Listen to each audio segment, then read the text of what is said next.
Soy Nicole, tengo 33 años y vivo en Denver, Colorado. Cada vez que alguien me pregunta por qué soy tan independiente, hasta el punto de mantenerme alejada de mi familia, simplemente sonrío y cambio de tema. No es que no quiera hablar de ello, es que sé que si no has crecido en una casa donde un hijo era adorado como un dios y el otro tratado como una sombra, jamás lo entenderías. Yo era esa sombra. Mi hermano Brandon, 4 años mayor que yo, fue el primero en nacer. El primogénito. El orgullo absoluto de nuestros padres Margaret y Stanley. Para ellos Brandon lo era todo el futuro de la familia, el heredero, el brillante. Hiciera lo que hiciera, siempre tenía la razón. Nuestra infancia transcurrió en una casa de 2 plantas en las afueras de Colorado Springs. 3 habitaciones pequeñas, un jardín trasero vallado con madera blanca y un columpio viejo que jamás podía usar demasiado tiempo porque era el columpio de Brandon. Mi padre era electricista, mi madre bibliotecaria a tiempo parcial, pero su dedicación completa giraba solo en torno a su hijo. Recuerdo el día que Brandon rompió la ventana del vecino jugando al fútbol dentro de casa, a pesar de que nuestros padres se lo habían prohibido. Cuando el vecino furioso llamó a mi madre, ella simplemente se rió. Hay cosas de chicos, es que tiene demasiada energía. Pero cuando yo con 9 años rompí sin querer un plato mientras fregaba a mi padre, me arrastró al salón, me señaló con el dedo y tronó. Nicole, tienes que ser más cuidadosa, no causes más problemas. En 5º de primaria gané el primer premio en un concurso estatal de escritura. Había escrito una historia tierna sobre hacer galletas con la abuela. Corrí a casa temblando de emoción con el diploma en la mano. Mi madre lo miró un segundo y dijo, «Está bien, ahora ve a limpiar tu habitación que el Dr. Miller vendrá en breve». Ese mismo día Brandon recibió $20 para comprarse un videojuego nuevo. La razón, había aprobado biología con un C-, no es broma. Durante años pensé que si me esforzaba más y estudiaba mejor, si me portaba impecablemente, mi madre llegaría a mirarme como miraba a Brandon. Pero esa mirada nunca fue mía. Yo era la que recogía los platos, la que cuidaba a los primos pequeños, la que sostenía la cámara en Navidad mientras los demás sonreían delante del árbol. Daba igual si llevaba un vestido bonito o un pijama viejo, siempre era la hermana de Brandon, nunca simplemente Nicole. Brandon podía faltar a clase. Aunque llegara tarde al colegio o incluso lo suspendieran por pelearse a Brandon, siempre le esperaba su plato favorito en la mesa, preparado por mamá para que recupere fuerzas. En cambio, si yo me resfriaba y no podía levantarme de la cama, tenía que arrastrarme hasta la cocina y calentarme unos fideos instantáneos si no quería pasar hambre. Un día sin querer, oí a mi padre hablando con el vecino del segundo Brandon. Solo necesita un buen mentor, tiene mucho potencial. ¿Y sobre mí? Nunca ni una sola vez lo escuché decir que valía para algo. Cuando conseguí una beca completa para la Universidad de Oregón, mi madre no sonrió. No me abrazó, no celebró nada. Solo murmuró, ¿estás seguro de irte tan lejos? Brandon necesita ayuda con los deberes. El día que me marché a la universidad, nadie me despidió, ni abrazos ni lágrimas. A las 6 de la mañana, mientras el cielo clareaba lentamente, empujé mi maleta hasta la estación de autobuses. Brandon seguía durmiendo y mis padres discutían en la cocina sobre la factura de la luz. Me repetí en silencio con los dientes apretados. Esta vez no voy a mirar atrás. Empecé la universidad con $420 en mi cuenta, una maleta llena de ropa prestada y un portátil viejo que me había donado mi profesor de matemáticas a través de un programa para estudiantes sin recursos. Elegí la Universidad Estatal de Oregón a más de 3 horas de casa. Nadie me acompañó. Viajé en autobús y luego arrastré mi maleta bajo la lluvia de otoño desde la estación hasta las puertas del campus. Cuando le escribí a mi madre para decirle que había llegado bien, su única respuesta fue, «Cuídate mucho». Brandon ni se molestó en contestar. Estaba demasiado ocupado reconectando con su energía creativa durante su semestre sabático. Por las mañanas trabajaba en una cafetería cercana, de 5 a 9 antes de ir a clase. Los fines de semana limpiaba salas de conferencias y bibliotecas para ganar unas horas extra. A veces corregía ensayos de estudiantes internacionales por $12 el trabajo. Y por las noches me refugiaba en la sala de lectura bajo luces tenues, rodeado de libros y silencio, estudiando como si mi vida dependiera de ello. Porque en realidad dependía. Mi despertador sonaba a las 3 de la mañana, marcando el inicio de otro turno nocturno en el laboratorio de informática. Mientras tanto, Brandon subía fotos a Instagram desde las pistas de esquí de Bryn Ridge con la leyenda "No existe el fracaso, solo peldaños hacia la evolución artística". Él, completamente financiado por mis padres, estudiaba en el Instituto de Diseño Multimedia de Nueva York. Después de abandonar su primera universidad a los 4 meses, alegando que el plan de estudios era demasiado rígido para su visión creativa. Recuerdo haber preguntado a mi madre: ¿de dónde habéis sacado el dinero para pagarle una escuela privada? Su respuesta fue tan fría como rápida: los artistas necesitan un entorno que los inspire. Tú conseguiste beca, ¿no? 3 años más tarde, Brandon volvía a casa. Su segunda escuela había terminado como una fiesta que no le gustó de golpe y sin despedida. Le siguió una tercera aventura, esta vez en un instituto de bellas artes en Santa Fe. Duró 2 semestres. El nuevo problema: el aire seco de Nuevo México anula mi creatividad. Mientras él flotaba de excusa en excusa, yo avanzaba a pulso. Aunque mi carrera era ingeniería informática, me apunté a asignaturas extra de matemáticas aplicadas y empresa para ampliar mis salidas. Cada céntimo que ganaba lo anotaba en una hoja de cálculo. Cada gasto, cada compra analizada con lupa. Ni siquiera fui a casa en acción de gracias. El segundo año trabajé horas extras en una tienda de electrónica. Tras graduarme, conseguí un puesto como desarrolladora de software en TechCore, una empresa tecnológica en auge con sede en Salt Lake City. Me mudé a Utah en un Honda de segunda mano que compré por $1,200 y alquilé un estudio diminuto con vistas a un aparcamiento. Comía siempre de Tupper, reutilizaba bolígrafos viejos y no se me pasaba por la cabeza irme de vacaciones. Brandon, mientras tanto, seguía instalado en casa de nuestros padres, acercándose peligrosamente a los 30, esta vez explorando su potencial empresarial, revendiendo zapatillas de edición limitada. Abandonó al segundo mes. Demasiados clientes que se quejan. Llamé a casa cuando conseguí un aumento a los 6 meses de empezar. Quería compartirlo, sentirme orgullosa. Mi madre soltó un suspiro. Brandon está muy estresado ahora. Mejor no hables de dinero. Sonreí levemente y colgué. Luego me zambullí en cursos online de JavaScript y Python. Quería mejorar mis opciones de ascenso. A los 30 me convertí en líder técnico de equipo. El salario me permitió comprar un piso de 2 habitaciones en el centro de Salt Lake, algo que durante años sentí inalcanzable. Para celebrarlo, invité a algunos compañeros de trabajo a cenar.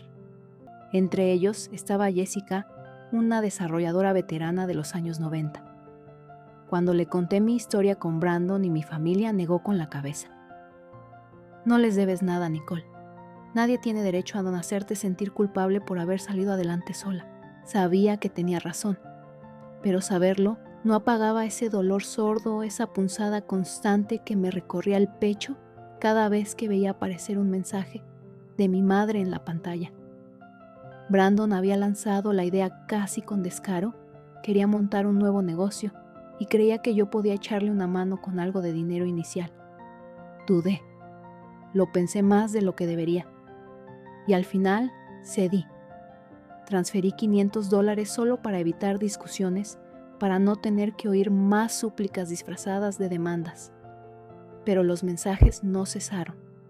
Se volvieron más insistentes. El tono cambió, se volvió casi autoritario.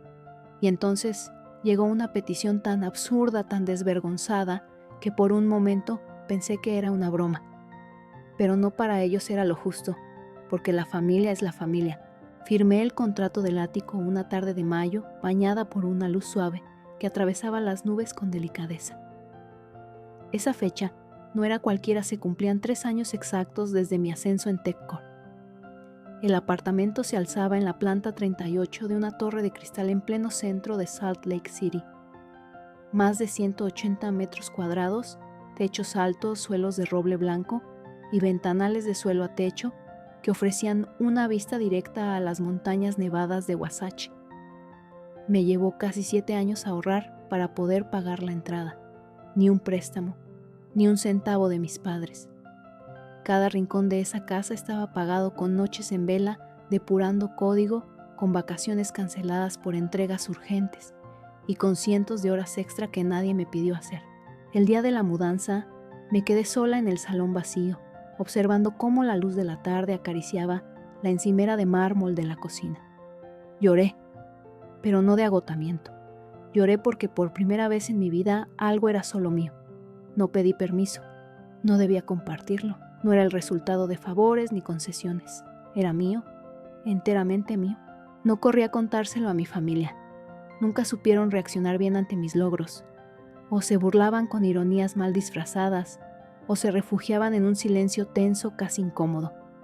Pero Jessica, mi compañera más cercana, era diferente. Se presentó con 2 botellas de vino blanco y un ramo de girasoles que colocó con mimo en el centro de la cocina. Por Nicole dijo la mujer que hizo realidad su sueño sin dejar que nadie le tocara el timón. Sonreí, agradecida. Pero muy dentro, muy en lo hondo, una inquietud se agitaba, como si hubiese cruzado el umbral de un mundo al que no me correspondía entrar. 3 semanas después, invité a mi familia a cenar. Quería solo una vez ver a mi madre mirarme con orgullo, sin reservas ni comparaciones. Preparé el asado con glaseado de arándanos que tanto le gustaba y las tortitas de canela que mi padre devoraba cada fin de semana.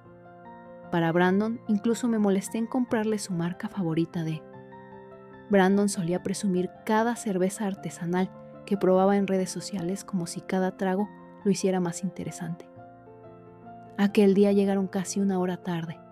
Mi madre cruzó la puerta, dio un vistazo al salón y soltó con su tono habitual, de juicio disfrazado de curiosidad. Las cuotas de comunidad. Aquí deben de ser una barbaridad, ¿no? Mi padre no me felicitó. Solo preguntó mirando de reojo. ¿Estás segura de que puedes con la hipoteca? El mercado está fatal. Brandon, sin decir nada, empezó a abrir los armarios como si estuviera inspeccionando un piso de alquiler. Murmuró con frialdad. Está bien, aunque un poco solitario. ¿No vivir aquí sola? No respondí.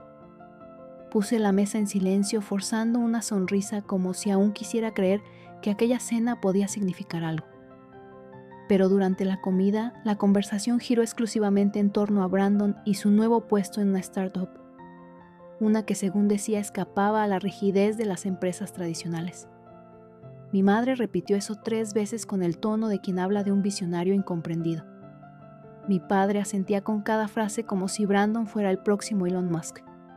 Cuando mencioné que me habían invitado a liderar un proyecto de ciudad inteligente en Salt Lake, mi madre se limitó a un ajá seco. Y sin transición cambió de tema para comentar que debían empezar a buscarle un piso a Brandon porque vivir con ellos ya se le estaba quedando pequeño. Tras la cena, mientras fregaba los platos, oía a Brandon salir al balcón. Hablaba por teléfono alto para asegurarse de que le escuchara. Sí, tía, mi hermana pequeña vive como una reina. Un ático y todo. Le ha tocado la lotería. Me quedé inmóvil con las manos bajo el agua caliente. Algo se rompió dentro de mí en ese instante. A partir de esa noche no volví a invitarlos. Pero no les hizo falta, comenzaron a aparecer por su cuenta. Una semana después, mi madre me llamó con una voz empalagosa. Hola, cariño. Tu padre y yo pensábamos pasar el finde para mirar lo del grifo ese que pierde. ¿Te acuerdas? Yo jamás mencioné ningún grifo. Días más tarde fue Brandon. Estoy por el centro, me paso a tomar un café en tu casa. No preguntó. Lo dijo como si fuera su derecho y apareció 15 minutos después. Fue entonces cuando comprendí que este ático que tanto me había costado conseguir ya no era solo mi sueño.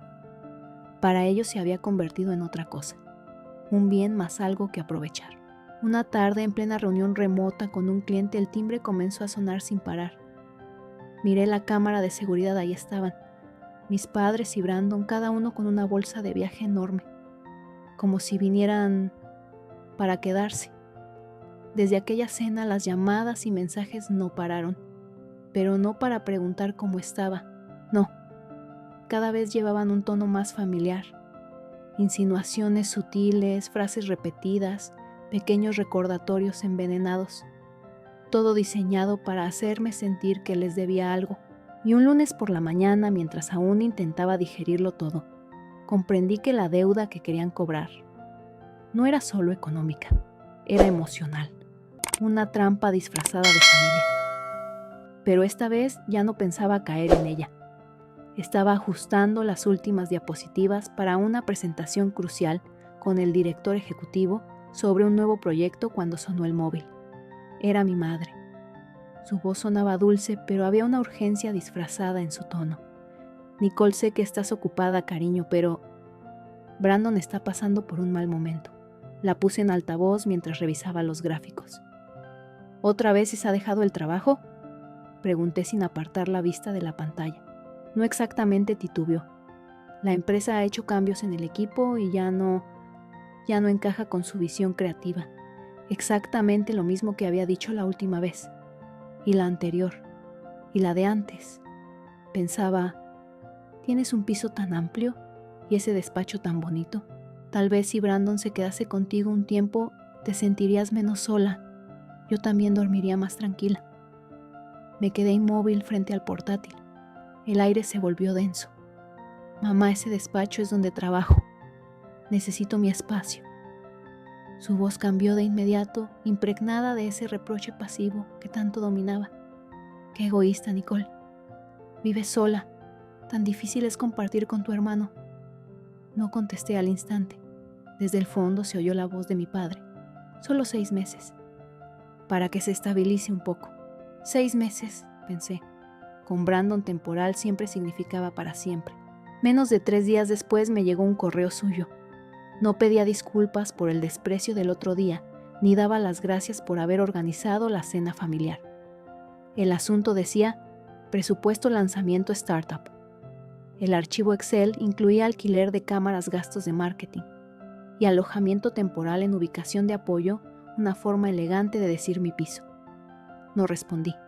Lo ignoré. Una semana después me llegó un mensaje suyo. Nicole, necesito 700 euros para el banco. Van a congelarme la cuenta. Estuve a punto de dejarlo en visto, pero como siempre, cedí. Le envié 400 con una nota la última vez. Al día siguiente me llamó mi madre otra vez. No quiero molestarte, hija, pero Brandon acaba de recibir otro no en una entrevista. Está hecho polvo, no ha comido nada. ¿Podrías pasar por allí y llevarle algo que le guste? No puedo, mamá. Silencio. Luego ese suspiro. ¿Has cambiado tanto? Sí, había cambiado. Porque ya no podía más. Porque estaba harta. Estos eran los mismos padres que no fueron a mi graduación. Los que no me llamaron ni una vez cuando estuve con fiebre durante una semana. Y ahora actuaban como si fuera mi deber salvar a Brandon de cada una de sus caídas. Una tarde, tras una sucesión interminable de reuniones, llegué a casa agotada. Metí la llave en la cerradura y empujé la puerta. Y me congelé. Brandon estaba en mi sofá descalzo, los pies en la mesa, viendo la tele como si estuviera en su casa. No podía procesarlo. ¿Qué haces aquí?, pregunté desde la entrada, aún con las llaves en la mano. ¿Has vuelto?, respondió él desde el sofá sin inmutarse. Mamá me dio una copia la última vez que vine por mis cosas. ¿Qué haces en mi casa? Solo descansando. Aquí el aire acondicionado funciona de maravilla. ¿Cuándo te dio la llave? La semana pasada. Mamá dijo que si no querías abrir, simplemente la usara. Al fin y al cabo, es una casa de familia. No, todos deberían poder quedarse. No era miedo lo que me recorría el cuerpo. Era rabia, pura e incandescente. Cada rincón de esa casa lo había construido yo con mis manos, con mi esfuerzo, con mi soledad. Habían transformado mi hogar en un maldito hostal familiar. Me quedé inmóvil en medio del salón, como si pudiera escuchar cómo se resquebrajaban los cimientos de todo por lo que había luchado. Y en medio de ese silencio, una voz surgió desde dentro de mí. Si no pones fin a esto, ahora lo perderás todo. Me encerré en el dormitorio. Necesitaba pensar, trazar un plan. Pero esa noche no dormí. Daba vueltas en la cama y una única pregunta golpeaba mi mente como un tambor de guerra. ¿Qué será lo próximo que me pedirán? El cumpleaños número 35 de Brandon se celebró en casa de mi prima Eliana en las afueras del sur de West Valley. Mamá me envió la invitación por mensaje de texto. Terminaba con una frase ambigua: la familia entera tiene algo importante que tratar. No me gustó cómo lo dijo, como si yo no formara parte de esa entera familia, como si fuera un apéndice que podían invitar o no según les conviniera. Aún así decidí ir. Parte de mí no quería ser tildada como la que abandonó a los suyos, y otra parte más oscura necesitaba saber qué se estaban cocinando a mis espaldas. Elegí un vestido largo azul marino sencillo y recatado. Me dejé el pelo suelto y usé maquillaje mínimo solo para evitar otro comentario malicioso sobre mi aspecto de niña de ciudad, que se cree mejor que los demás. Para Brandon compré un altavoz Bluetooth de alta gama, algo que mencionó de pasada una noche. Un regalo que demostraba que a pesar de todo, yo aún escuchaba. Al llegar a la casa ya rebosaba de globos y carcajadas. Mi madre salió de la cocina, me miró un segundo y giró la vista sin saludar. Mi padre, enfrascado en una conversación con un viejo amigo, ni levantó la cabeza. Brandon reía en el jardín con dos amigos, una botella de cerveza en la mano. Dejé el regalo en la mesa, saludé con un gesto a algunos familiares y me retiré hacia un rincón junto a la barbacoa. Desde ahí observaba todo en silencio. Unos minutos después, mi madre elevó la voz con un tono forzadamente alegre. Bueno, todos a la mesa. Tenemos que ponernos de acuerdo en algo importante después de la cena. Primer indicio de que algo no iba bien. La cena fue rápida. El plato principal era carne a la parrilla al estilo tejano, el favorito de Brandon. Nadie me preguntó cómo estaba. Las conversaciones giraban exclusivamente en torno a él, lo que había intentado, lo que estaba por hacer o lo que quizás haría. Mamá relataba su reciente participación en un seminario online para emprendedores como si hubiese ganado un premio Nobel. Una devoción ciega casi ridícula. Y yo ahí sentada en silencio con una sonrisa educada y el corazón endureciéndose poco a poco. Antes que nada, gracias a todos por venir a celebrar. Pero hoy, además del cumpleaños de Brandon, hay algo muy importante que debemos hablar. Noté cómo mi espalda se tensaba.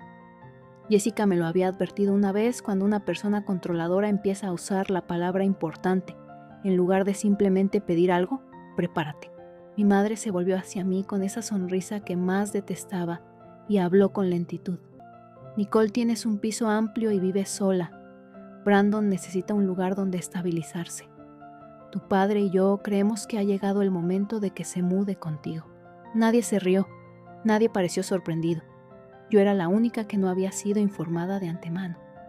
Me incorporé intentando que la voz no me temblara. Ya te lo dije, mamá. Ese es mi espacio personal.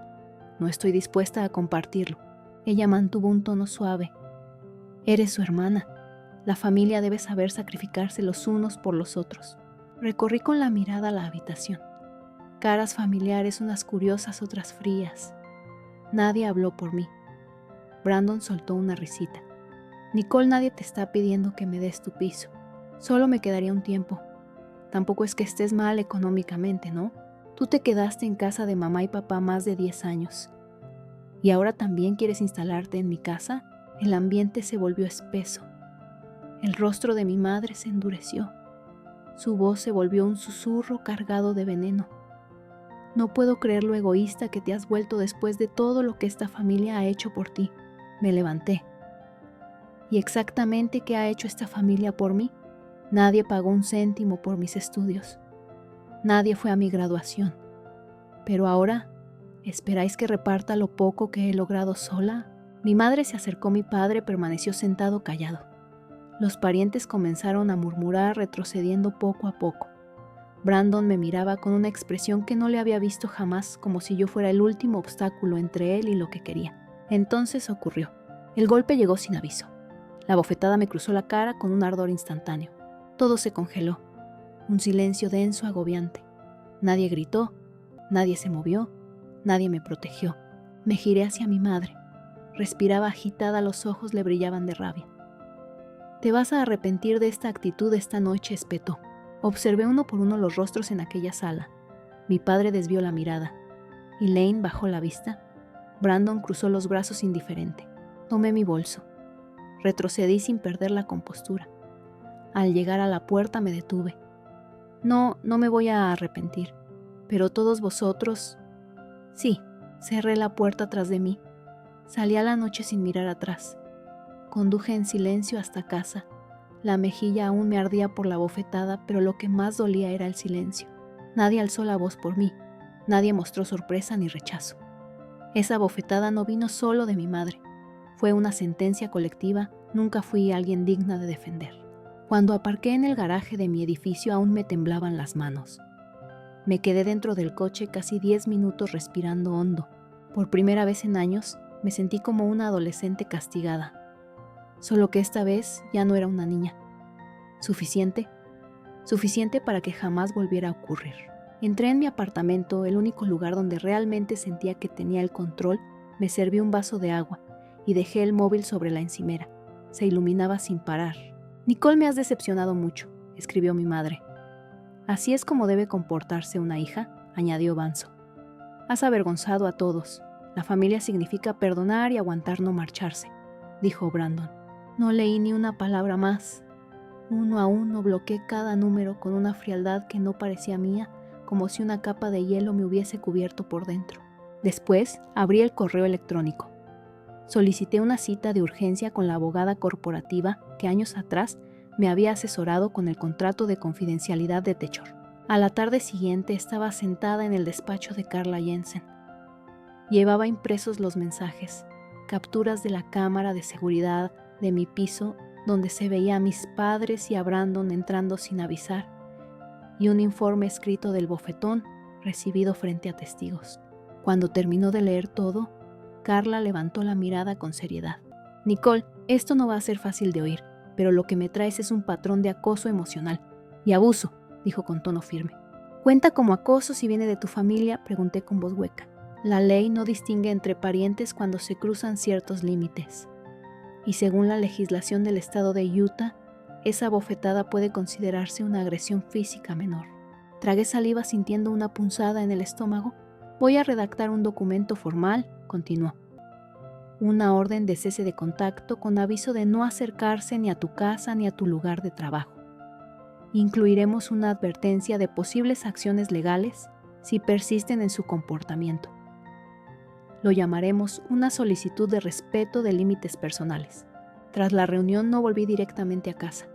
Me perdí conduciendo sin rumbo por carreteras secundarias cerca de Liberty Lake.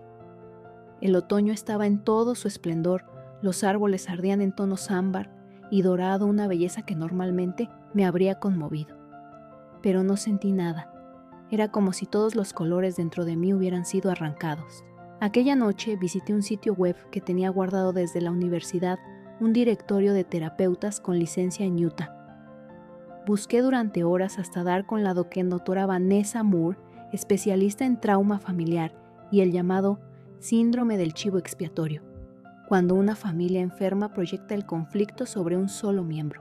Una semana después tuve mi primera sesión. El despacho era un edificio acogedor de ladrillo rojo en Sugar House, con una luz suave y un sillón color crema. Durante los 50 minutos que duró la cita, la doctora Moore escuchó sin interrumpirme ni una sola vez. Y cuando por fin dejé de hablar, no porque hubiese terminado, sino porque ya no podía más, me miró con ternura y preguntó en voz baja, Nicole, ¿eres consciente de que acabas de describir una estructura familiar abusiva de manual? Solo pude bajar la mirada. Yo pensaba que simplemente era débil. Por ser la única que siempre se sentía enfadada y agotada, no eras la única que aún era capaz de percibir que algo estaba profundamente mal. Me quedé inmóvil, no por sorpresa, sino porque al fin alguien había dicho en voz alta lo que yo llevaba 20 años sospechando.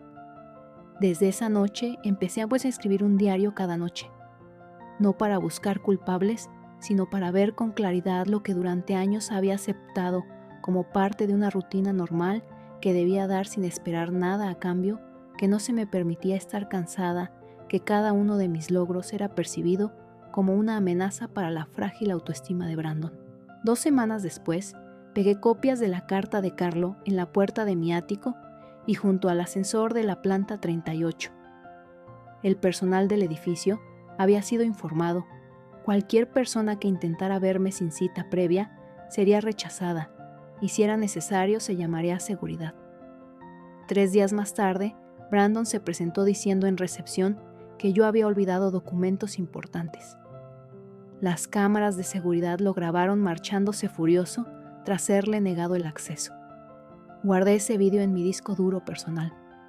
Aquella noche no sentí victoria, pero sí una paz silenciosa. Se acabaron los golpes en la puerta. Se acabaron las llamadas. Elegí Evergreen Junction, un restaurante en las afueras de Mill Creek, donde las luces ámbar se reflejaban en paredes de ladrillo, visto creando un ambiente cálido y contenido perfecto para una conversación sin margen para estallidos emocionales. Reservé un salón privado y le pedí al encargado que si el ambiente se tornaba tenso, un camarero entrara con la excusa de revisar el servicio. Llegué 20 minutos antes. Llevaba 3 carpetas negras cada una con un documento impreso en papel grueso, bien sujetado con clip. El contenido era claro, directo, límites personales que ya no eran discutibles. La primera frase decía: "No te estoy excluyendo de mi vida, pero soy yo quien decidirá el lugar que ocuparás en ella". Mis padres llegaron puntuales. Papá llevaba una camisa blanca desabotonada en el cuello, sin mirar directamente a mis ojos. Mamá sujetaba su bolso con fuerza, los labios apretados como si entrara a un juicio. Brandon llegó 10 minutos tarde con sudadera y pantalones deportivos, las manos en los bolsillos y la cara de quien no piensa disculparse. Me levanté para recibirlos. Nadie me ofreció la mano. Estaba bien. Ya no esperaba ese gesto. Cuando el camarero sirvió el agua y salió, tomé la palabra. Os he invitado hoy para dejar algunas cosas claras. Esto no es una... Mi madre soltó una risa burlona. ¿Límites? ¿Con quiénes te dieron la vida y te criaron? No dije nada. Saqué la carpeta y coloqué una copia del documento frente a cada uno. Brandon hojeó el suyo por encima y soltó una carcajada. ¿Esto qué es? ¿Un contrato de alquiler? Lo miré fijamente. Si así lo ves, entonces necesitas leerlo con mucha más atención. Mi padre intentó mantener la calma en su voz. Cariño, sé que estás dolida, pero ¿esto no te parece exagerado? No respondí sin vacilar, porque cuando mamá me abofeteó delante de toda la familia y nadie dijo ni una palabra, entendí que este ya no era un lugar seguro. La mesa quedó en un silencio espeso. Continué. Hay 5 puntos en ese documento. 1, nadie puede venir a mi casa ni a mi lugar de trabajo sin mi consentimiento. 2, no aceptaré más solicitudes de dinero bajo ninguna circunstancia. 3, nadie puede hablar en mi nombre, tergiversar mi historia, ni difundir falsedades, ni en redes, ni entre familiares. 4, toda comunicación deberá ser respetuosa. No toleraré manipulaciones ni críticas veladas. Y 5, si alguno de estos puntos se incumple, cortaré todo contacto por un mínimo de 6 meses. Brandon esbozó una sonrisa torcida. ¿Qué pasa ahora? ¿Eres abogada? Esto suena a un divorcio. Mejor eso que seguir asfixiándome en algo que llamáis familia, pero donde no existe el respeto. Mi madre golpeó la mesa con la palma abierta.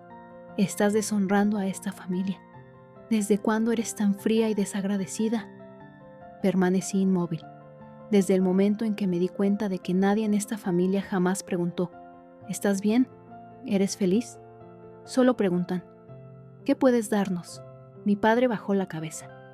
Mi madre se puso de pie de un salto, rompió el documento por la mitad y lo tiró al suelo.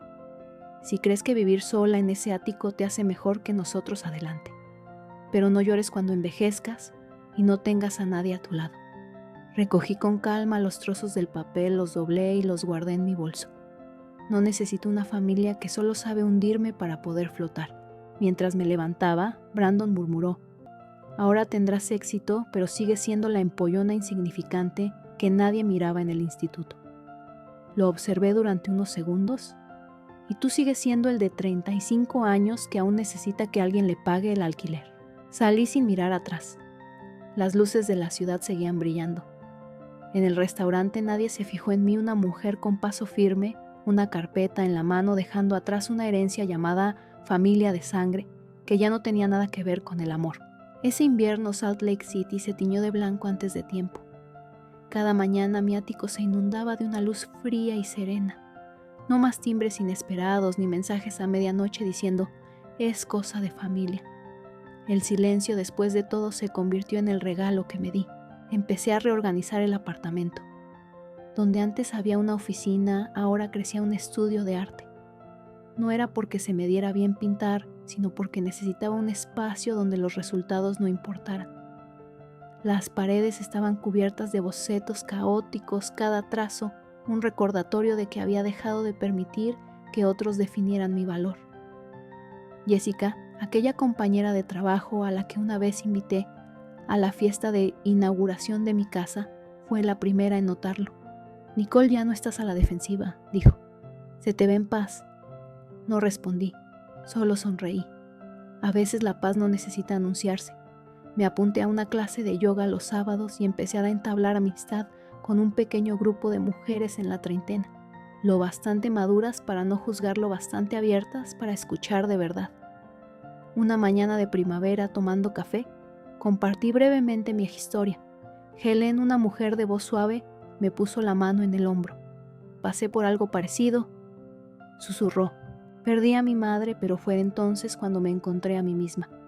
Por primera vez no me sentí como la extraña en la mesa». 3 meses después de aquel encuentro en Evergreen Junction, recibí un correo de mi padre. Era breve, apenas unas líneas. «He estado leyendo sobre el papel de un padre en la familia. Nunca te entendí del todo, pero si estás dispuesta me gustaría empezar de nuevo, como alguien que se equivocó y quiere aprender a hacerlo mejor». Lo leí 1, 2, hasta 10 veces. No sabía si me había conmovido o si simplemente estaba en guardia. Aún así respondí. Acepté verle en un pequeño local de desayuno cerca de Sugar House, un lugar público lo bastante cálido, lo bastante seguro. Papá llegó puntual, no trajo a mamá, no se excusó, no me dijo «olvidemos el pasado». Solo habló de cómo había empezado a limpiar su cocina, a lavar su ropa, a ir a terapia. Aquella noche nunca te defendí, y lo siento. No le perdoné en ese momento, pero le di una oportunidad, y por primera vez en mi vida me escuchó sin interrumpirme. En cuanto a Brandon, supe por un antiguo compañero suyo que tras perder el apoyo económico de mis padres, tuvo que mudarse a compartir piso con 2 desconocidos en West Jordan. Trabajaba a media jornada en un taller mecánico. No era un trabajo creativo, ni la típica aventura de startup, era trabajo real. No me reí al oírlo, no sentí venganza. Solo una quietud silenciosa, como observar a alguien que por fin toca fondo tras una caída prolongada. Mi madre, en cambio, sigue en silencio. Ninguna admisión, ningún intento de reparar. La he bloqueado de todas partes. Pero a veces papá me cuenta que se sienta junto a la ventana de casa mirando cómo juegan los niños del barrio, como una desconocida en su propio mundo. Ya no espero nada de ella, ni esperanza ni rencor, porque no todo el mundo tiene el valor de sanar. No sé qué me depara el futuro, pero sé esto: a partir de ahora soy yo quien decide quién entra en mi vida, y tendrá que hacerlo con bondad. Una tarde de principios de verano, organicé una cena íntima en casa. Invité a mis nuevas amigas y a Jessica. Nos sentamos en el balcón viendo el sol ponerse tras la cordillera de Wasatch, con vino tinto en la mano y risas suaves flotando en la brisa. Helen ladeó la cabeza hacia mí. «Si pudieras volver atrás, ¿querrías cambiar algo?». Negué con la cabeza. No, porque sin esas pérdidas nunca habría sabido lo que es sentirse completa. Y mientras miraba mi apartamento, que antes fue un campo de batalla y ahora era un hogar real, lo entendí. La familia no se define por la sangre. Se define por aquellos que jamás usan el amor como arma para que olvides tu valor. La historia de Nicole nos recuerda con fuerza que los lazos de sangre no deben ser nunca excusa para el control o el abuso. La paz no llega complaciendo a todos los miembros de tu familia, sino teniendo el coraje de proteger tus propios límites. En una sociedad donde aún se idealiza el deber filial, Nicole demostró que el amor auténtico solo existe si va acompañado de respeto, y que a veces construir una vida sana implica alejarse de quienes llevan tu mismo apellido. ¿Cuál es tu opinión sobre el viaje de Nicole y los límites que trazó con su familia? Comparte tu perspectiva en los comentarios y no olvides seguir el canal para más historias reales conmovedoras y valientes sobre familia y libertad.